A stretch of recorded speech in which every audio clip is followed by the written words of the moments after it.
La famille, aujourd'hui, je veux vous parler d'un thème qui va aider, cette vidéo va aider des milliers de personnes à réellement connaître et se rapprocher de Dieu et réellement comprendre un petit peu comment fonctionne le jeu, d'accord? Je veux le faire très simple et je veux parler par rapport aux personnes qui sont dans le monde, qui ont déjà tout essayé, d'accord? Les drogues, l'alcool, les femmes, toutes les addictions, tout ce qu'ils pensaient que ça pouvait les remplir, avoir de l'argent, tout, et qu'en fait, ils se sentent vides, qu'ils comprennent qu'il y a quelque chose au-delà, d'accord? Qu'ils ont ouvert les yeux, qu'ils ont réellement compris qu'il y a quelque chose au-delà, qu'ils continuent à se sentir vides et que ça n'a pas de sens,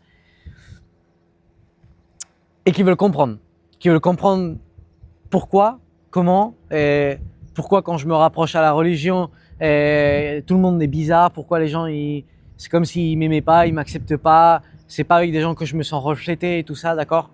Et justement, le problème, il est dans le mot religion. Moi, je vais t'expliquer mon cas, parce que c'est le cas où je pense que énormément d'entre vous êtes.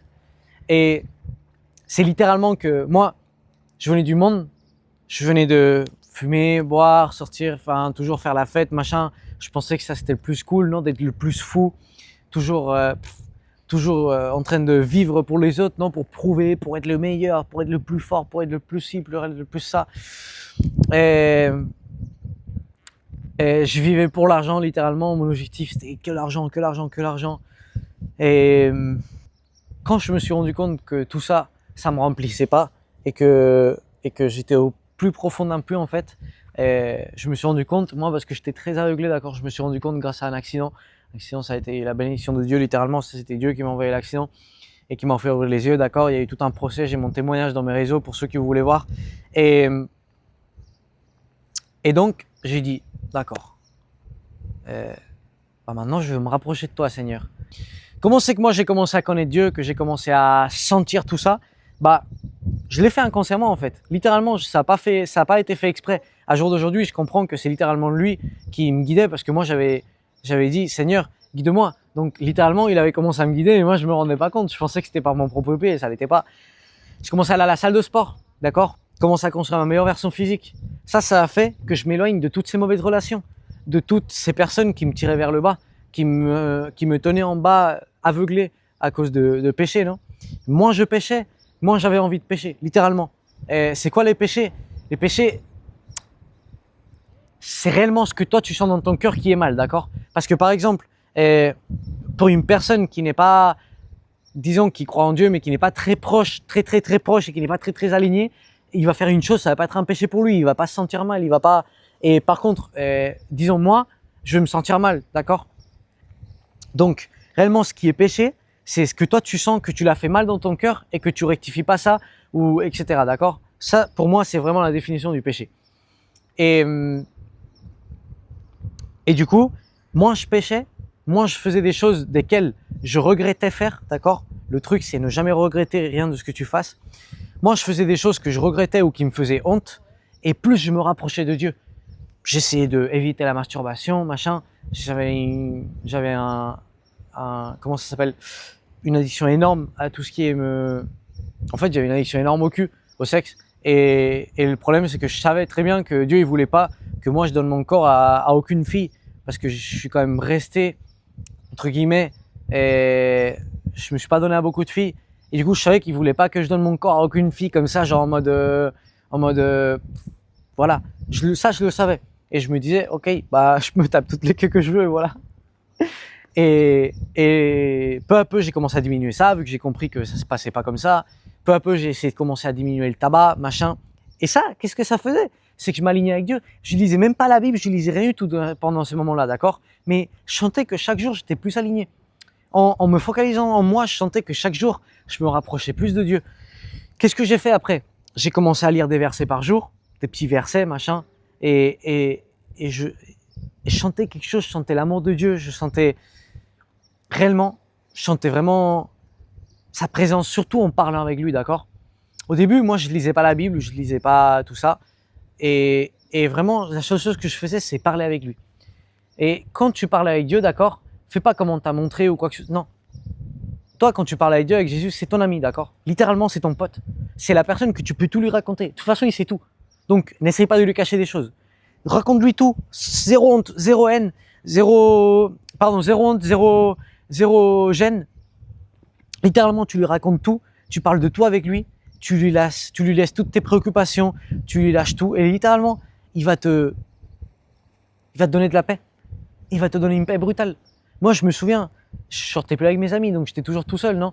Je me prenais à dîner, je partais, je sais pas, à la montagne, machin, et je m'asseyais dans un banc, je commençais à manger mes sushis, quelque chose que je kiffe, et je parlais avec Dieu, non? Je lui disais, Seigneur, machin, pourquoi ci, pourquoi ça? Je lui parlais, machin, et je chantais, je le sentais, et je le sentais, d'accord? Ensuite, qu'est-ce que j'ai fait? J'ai commencé à lire la Bible. J'ai acheté une Bible nouvelle version, d'accord? Moi, je t'acconseille la version français courant. Moi, j'ai la Bible en espagnol, d'accord? Donc, je connais pas trop les versions françaises, mais une version hyper récente pour que tu comprennes tout ce qui est marqué, que ce soit un français, vraiment français courant de cette époque-là, voilà. Pas que Louis Sougon, je sais pas quoi, le truc de tard l'époque là, que les gens ils disent ouais, si t'as pas lu la Bible ancienne, t'as pas lu la Bible, machin. Et moi je te dis, ferme ta bouche, tu sais même pas ce que tu dis, toi tu lis la Bible, tu la comprends même pas, donc bon, ok. Donc je te conseille de prendre une version récente et de commencer par le Nouveau Testament. Et quand tu commences à lire la Bible, ça c'est vraiment quelque chose, c'est lis-la tous les jours. Lis-la tous les jours parce que la Bible, elle va te parler. La Bible, Dieu il va te parler à travers la Bible, il va te dire ce que tu dois faire, ce que tu dois arrêter de faire. Il va te mettre des sentiments dans toi, tu vas voir. C'est pour ça qu'on l'appelle la parole vivante, parce que tu comprends pas comment c'est possible, mais tu reçois tous les messages à travers de lui et tu commences à tout comprendre à travers de lui. La Bible, ne la lis pas avec la tête, lis-la avec le cœur. Qu'est-ce que ça veut dire? Ne questionne pas ce qui est marqué. Tout simplement, suis-le. Au début, il y a des choses qui vont te répulser, qui vont te faire mal, c'est normal, parce que ta chair est en train de lutter contre ton esprit, ok? Tout ça, c'est totalement normal. Au début, tu vas rechuter, tu vas retomber dans tes addictions, tu vas repartir avec tes potes, tu vas te rééloigner de Dieu, tu vas revenir, tu vas ci, tu vas ça. C'est complètement normal. Ne te sens pas mal. Ça fait partie du procès, d'accord? Ne te sens pas jugé. Ne te sens rien du tout. Ça fait partie du procès, ok? Pendant que tu as un cœur repenti devant Dieu et que littéralement, tu demandes de gérer ta vie, t'inquiète pas que ta vie elle va commencer à changer énormément, d'accord? Et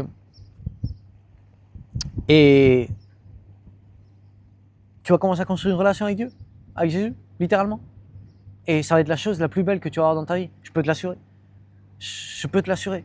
Moi, j'ai vécu dans le monde. J'ai expérimenté toutes les choses du monde. J'ai expérimenté de réussir mes rêves. J'ai tout expérimenté.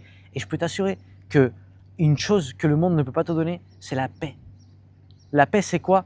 Le besoin de rien. Quand c'est que tu as besoin de rien, quand tes trésors, ils sont dans le ciel. Littéralement. Et cette paix, c'est que Dieu qui peut te la donner.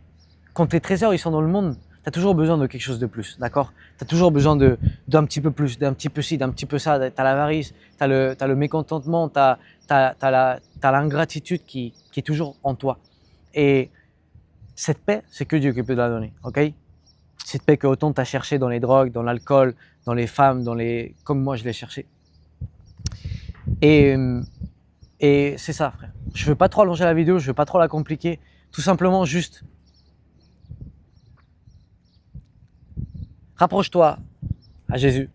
Dis-lui, hey, frère, parle comme tu parles toi, d'accord? N'essaye pas d'avoir une autre personnalité. Jésus, il aime les choses authentiques, d'accord? Les personnes authentiques.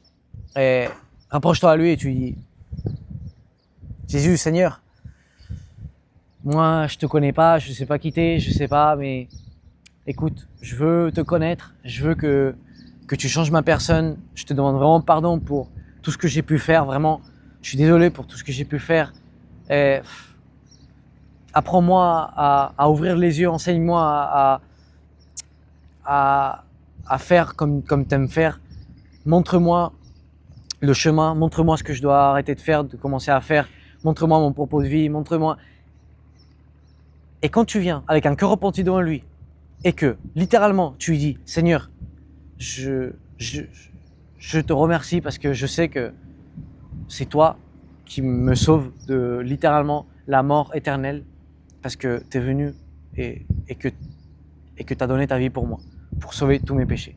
Littéralement, tu te donnes un sacrifice pour donner tous mes péchés, pour sauver tous mes péchés et tu le crois avec certitude et tu lui demandes merci et tu demandes pardon pour toute ta vie. C'est bon frère, tu fais partie de la famille, tu es bienvenu. Littéralement, et il y a une fête dans le ciel, littéralement. Littéralement, tu vas sentir une joie, une paix, un amour brutal. brutal, brutal, brutal.